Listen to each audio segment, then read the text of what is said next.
കൊല്ലം കുളത്തൂപ്പുഴയിൽ നിന്ന് വരുന്ന വാർത്തയിലേക്കാണ് ഇനി. എണ്ണപ്പന എസ്റ്റേറ്റിലെ തീപിടുത്തം കൂടുതൽ ഇടങ്ങളിലേക്ക് വ്യാപിക്കുകയാണ്.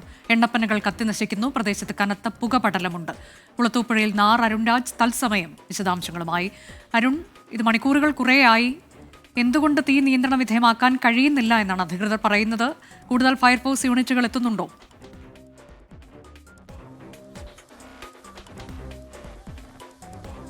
അനുജ, ഞാൻ ഈ നിൽക്കുന്ന സ്ഥലം അത് 100 ഹെക്ടറിനടുത്ത് വരുന്നതാണ്. ഈ സ്ഥലം പൂർണ്ണമായി ഇപ്പോഴും തീ നിയന്ത്രണ വിധേയമാക്കാൻ ഫയർഫോഴ്സിന് കഴിഞ്ഞിട്ടില്ല. കൂടുതൽ സ്ഥലത്തേക്ക് ഇപ്പോൾ തീ വ്യാപിക്കുന്ന ദൃശ്യങ്ങളാണ്. നമ്മളെ ക്യാമറമാൻ ഇപ്പോൾ ആ ദൃശ്യങ്ങൾ കൂടി കാണിക്കും. കാരണം ഈ 100 ഹെക്ടറിന്റെ ഒരു പൂർണ്ണമായും ഭാഗം ഇപ്പോൾ തീ പൂർണ്ണമായും പടർന്ന് പിടിച്ചിരിക്കുന്നു. ഈ ഭാഗത്തുള്ള ഈ എണ്ണപ്പനകൾക്കടക്കം തീ പിടിച്ചിട്ടുണ്ട്. ഫയർഫോഴ്സിന്റെ നിരവധി യൂണിറ്റുകൾ ഒരു സ്ഥലത്തേക്ക് കേന്ദ്രീകരിച്ച് ഈ തീ അണയ്ക്കാൻ ശ്രമിക്കുമ്പോൾ മറുഭാഗത്ത് ഈ തീ ആളിക്കത്തുന്നു എന്നുള്ളതാണ് യാഥാർത്ഥ്യം. ഈ അസഹനീയമായ പുക കൂടിയാണ് ഈ പ്രദേശത്ത് ഉയരുന്നത്. എന്തായാലും ജനവാസ മേഖലയല്ല, അത് ഇതിന്റെ എണ്ണപ്പന എസ്റ്റേറ്റ് ആയതിനാൽ വലിയ അപായം തന്നെ ഇല്ല എന്നുള്ളതാണ് യാഥാർത്ഥ്യം. പക്ഷേ ഈ തീ ഇങ്ങനെ തുടർന്നുകൊണ്ട് പോയാൽ അത് സ്ഥിതി കൂടുതൽ രൂക്ഷമാക്കും. നമുക്ക് പോലും ഒരു മിനിറ്റുകൾ കൂടുതൽ ഇവിടെ നിൽക്കുമ്പോൾ സ്വാഭാവികമായും കണ്ണിലടക്കം വലിയ തോതിൽ അസഹനീയമായ ചൂട് അനുഭവപ്പെടുന്നുണ്ട്, വേദന അനുഭവപ്പെടുന്നുണ്ട്. എന്തായാലും ഈ പ്രദേശത്ത് ഇപ്പോഴും തീ പൂർണ്ണമായും അത് ഈ ഓരോ സ്ഥലത്തേക്കും ഇറങ്ങിച്ചെന്നുകൊണ്ട് ഈ തീ പൂർണ്ണമായും അണയ്ക്കാൻ കഴിയാത്തതാണ് സാഹചര്യം. ഇതുപോലെ നിൽക്കുന്ന എണ്ണപ്പനകൾ, ആ എണ്ണപ്പനകൾക്ക് വരെ തീ പിടിക്കുന്ന സാഹചര്യം നിലവിലുണ്ട്. നമുക്ക് ഈ ദൃശ്യങ്ങൾ കാണാം. ഫയർഫോഴ്സ് ഏറെ പണിപ്പെടുന്നുണ്ട്. ഇത് തീ പൂർണ്ണമായും നിയന്ത്രണ വിധേയമാക്കാൻ ഈ നാട്ടുകാരുടെ അടക്കം വലിയ സേവനം ഇവിടെ ഈ ഘട്ടത്തിൽ ലഭിക്കുകയും ചെയ്തിട്ടുണ്ട്. എത്ര മണിയോടെയാണ് ഈ തീപിടുത്തം ഉണ്ടായത്? ഇത് ഒരു 12 മണിയാണ്, 1 മണിയാണ്. ആദ്യം ചെറുതായിട്ട് തീപിടുത്തം ഉണ്ടായി, പിന്നീട് ആ ഭാഗത്തു നിന്നാണ് തീ പിടിച്ചു വന്നത്. ആ ഭാഗത്ത് മുഴുവൻ മരങ്ങളും പോയി, മുഴുവൻ തൈയും എല്ലാം പോയി. നമുക്ക് ആ ദൃശ്യങ്ങൾ കാണാം. ക്യാമറമാൻ ആ ദൃശ്യങ്ങൾ കൂടി പകർത്തും. ആ ഭാഗത്തേക്കടക്കം വലിയ തോതിൽ ഇപ്പോൾ തീ ഇങ്ങനെ പടർന്ന് കയറിക്കൊണ്ടിരിക്കുകയാണ്.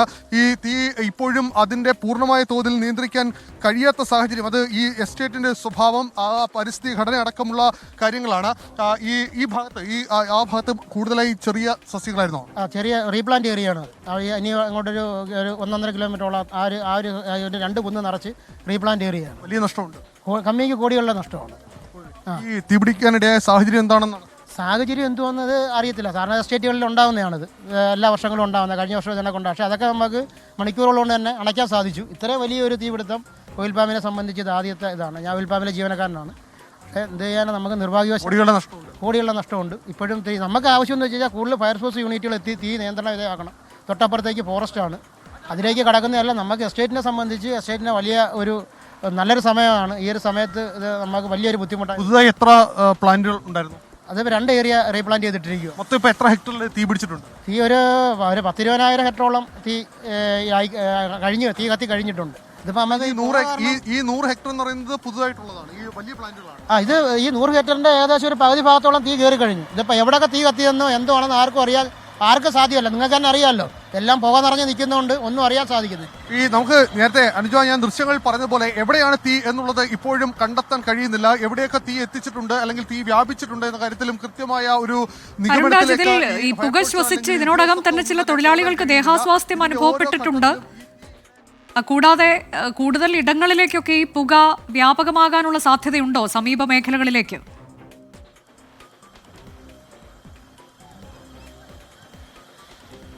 ഇത് അനുജ, ഇതിൽ ഏറ്റവും പ്രധാനം ഇതിന്റെ ഈ എസ്റ്റേറ്റിന്റെ മറ്റൊരു ഭാഗം കാടാണ്. ആ കാട്ടിലേക്കടക്കം തീ വ്യാപിച്ചാൽ ഉണ്ടാകുന്ന പ്രശ്നം, അതിന്റെ മറുവശം തേക്കിന്റെ വലിയ ഇതുണ്ട്. അതുപോലെ തന്നെ ചന്ദന എസ്റ്റേറ്റ് ഉണ്ട്.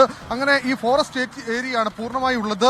ഈ ഭാഗത്തടക്കം ഈ തീ വ്യാപിച്ചാൽ അത് സ്വാഭാവികമായി ഉണ്ടാകുന്ന പ്രശ്നം അത് ചെറുതായിരിക്കില്ല.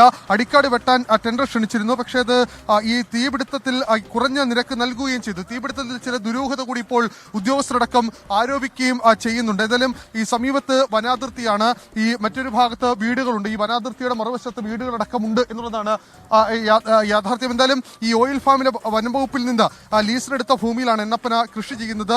ഈ പ്രധാന പ്രശ്നം കുളത്തൂപ്പുഴയിൽ നിലവിൽ ഈ ഫയർ സ്റ്റേഷൻ ഇല്ല എന്നുള്ളതാണ്. നേരത്തെ പലതവണ ഇതുമായി ബന്ധപ്പെട്ട ആവശ്യങ്ങളെ അടക്കം ഉയർന്നതാണ്. ഈ ഫയർഫോഴ്സിനെ സംബന്ധിച്ച് വളരെ ശ്രമകരമായ ദൗത്യമാണ്. തീർച്ചയായിട്ടും നമ്മൾ ഉച്ച തൊട്ട് 1 മണി തൊട്ട് ഇവിടെ ഫയർ ഫൈറ്റിംഗ് തുടങ്ങിയതാണ്. ആദ്യം വന്ന സമയത്ത് നമുക്ക് വാഹനം അതിനകത്തോട്ട് കടന്നു ചെല്ലാൻ പറ്റാത്ത പ്രദേശത്താണ് തീ തുടങ്ങിയത്.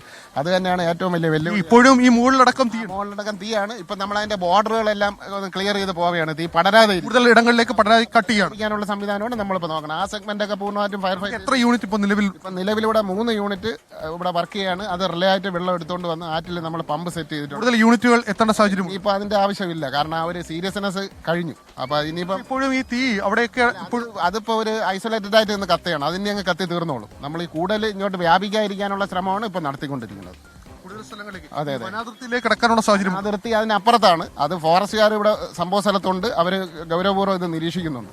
ഈ സ്ഥലത്ത് ഫോറസ്റ്റിന്റെ കൂടി സാന്നിധ്യവും ഫോറസ്റ്റ് കൂടി ഈ സ്ഥലത്തേക്ക് ഇപ്പോൾ ഇടപെടുന്നുണ്ട്. കാരണം ഈ ഏതെങ്കിലും സാഹചര്യത്തിൽ വനാതിർത്തിയിലേക്ക് കടന്നാൽ അത് ഈ സ്ഥിതി കൂടുതൽ സങ്കീർണമാക്കും. കാരണം വേനലാണ്, ഈ അടിക്കാടുകളടക്കം ഇപ്പോഴും വെട്ടിയിട്ടില്ല. വലിയ തോതിൽ ഈ ഉണങ്ങിയ പുല്ലുകളടക്കം ഉണ്ട്. അത് ഇതിന്റെ വ്യാപ്തി കൂടുതൽ വർദ്ധിപ്പിക്കും.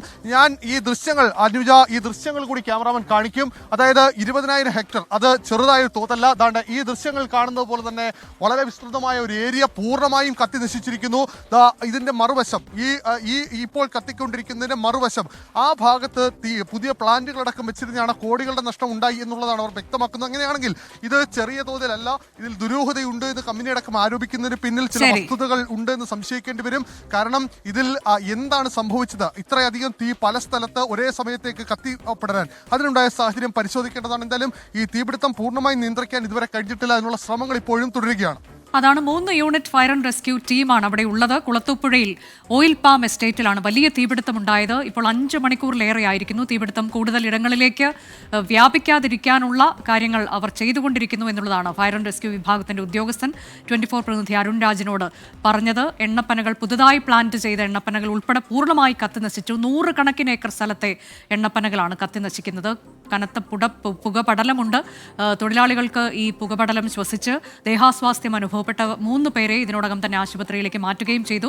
ഇത് ജനവാസ മേഖലയല്ല എന്നുള്ളത് ആശ്വാസകരമാണ്. പക്ഷേ തൊട്ട് സമീപത്തൊക്കെ വനമുണ്ട് എന്നുള്ളത്. എന്നാൽ അത് കൂടുതൽ വ്യാപിക്കാതെ കുറച്ചൊക്കെ നിയന്ത്രണ വിധേയമാക്കിയിട്ടുണ്ട് എന്ന് ഫയർ ആൻഡ് റെസ്ക്യൂ വിഭാഗം അറിയിച്ചിട്ടുണ്ട്.